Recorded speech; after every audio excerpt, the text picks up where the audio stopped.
And welcome back. We're here with Insurance Fraud and Test Alliance. Please ignore facing off in a battle of banned ships. I'm Bacchanalian here with Seldarine, and this time around we're looking at Golems versus Vargars, two ships that have been banned in nearly every match we've seen so far. The blue team has brought in two Vargars, a Basilisk, three Jaguars, a Harpy, and a Kitsune, and it is worth mentioning these Vargars are dual 650 fit. Hey there, this is Seldarine, and in the red corner we have Insurance Fraud, who have warped into the beacon at 50 kilometers, and they're bringing 3 golems, a Keres, 2 harpies, and a flycatcher.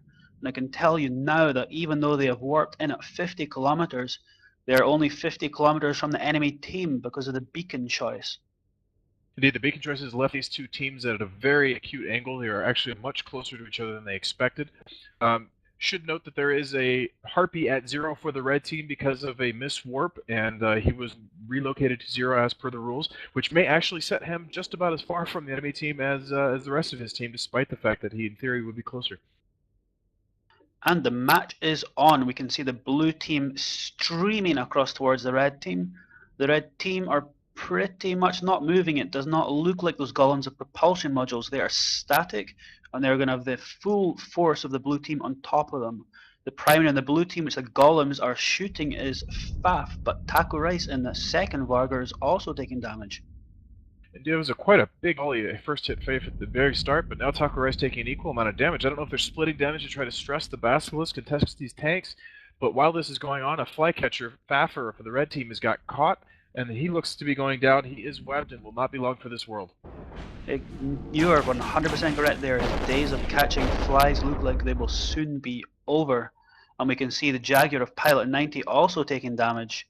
And the damage from the red team is more focusing on the one Vargar now. The full force seems to be going on Taco Rice. He's approaching 1/3 shield, but being repped up in a tremendous fashion by the Basilisk and his ancillary repper. And meanwhile, Blue Melon is taking quite a bit of damage. Blue Melon is holding out for now, but his shields are dropping very violently down and back up again over and over. Eventually, when his ASB reloads, he may be in trouble. We see a Jag Pilot 90 also into armor, a little bit of shields pulled back. So right now we're kind of at a stalemate with damage being leveled across several different ships and all being tanked, but I'm not sure how long that's going to last. Eventually someone's going to have to reload. Yep, those golems are not moving. It appears they either have no propulsion mod or have been turned into stone, which has been known to happen to golems. And damage-wise on the blue team, nothing serious is happening right now. They do not look like they're breaking the tanks of those Vargars. Although Faith is dropping to very low shield, so I may be wrong there. It looks like Faith may be entering armor, and he is entering armor. That is definitely not good for a shield tanked Vargar. And it appears that the first battleship loss may be a Vargar of Faith. That will leave the blue team with only one Marauder left. That's not a lot of damage left in the field, especially not when facing 3 golems, although the first golem is now bleeding into armor. Blue Melon for the blue team. So if Faith lasts long enough for that third golem to drop, we shall see. He may survive. He may have enough tank to hang on against 2 golems, but not 3. That golem is now very low armor. That even deeper in destruction. Now he may be in a reload cycle. Faith, meanwhile, is pulling back shields from his Basilisk. There is no logistics on the red team to save him, so both the Keres, Golem, and Harpy, actually all 3 may go down about the same time. We see the Keres there. Here comes the Golem explosion very shortly, I think. And he is gone, and the Harpy will be shortly after, I believe. Yep, the dynamic of this match has changed very, very quickly. If Faith had gone down first, this would be very bad for the blue team, but that was not the case. And we had the first golem loss for the red team, so now they only have 2 golems on the field and a Harpy, whereas the blue team have the really strong logistics in the form of that Basilisk and all their damage there from those 2 Vargars.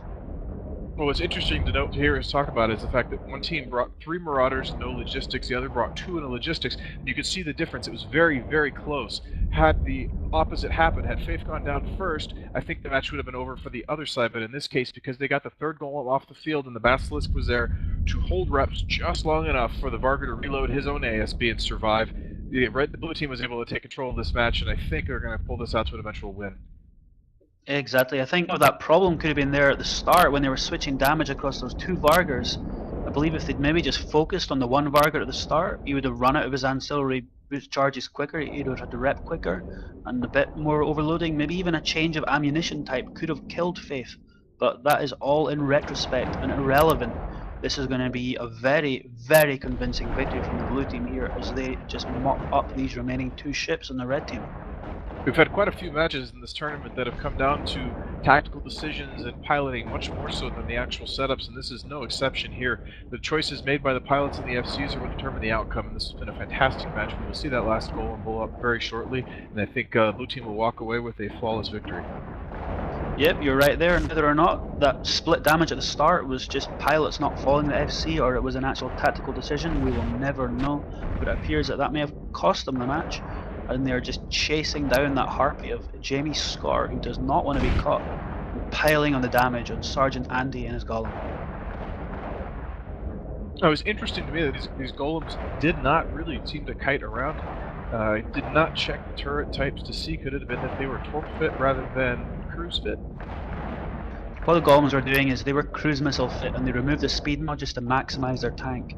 If you remember when Blue Melon was being shot on his golem, even without logistics he was repping a substantial amount.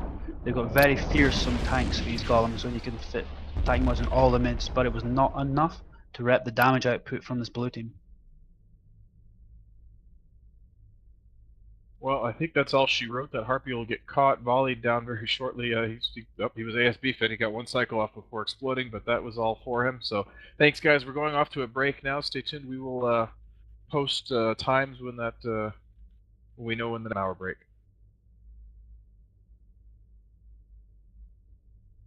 Oh, I'm sorry. The stream's still live. We have one more of this before the break.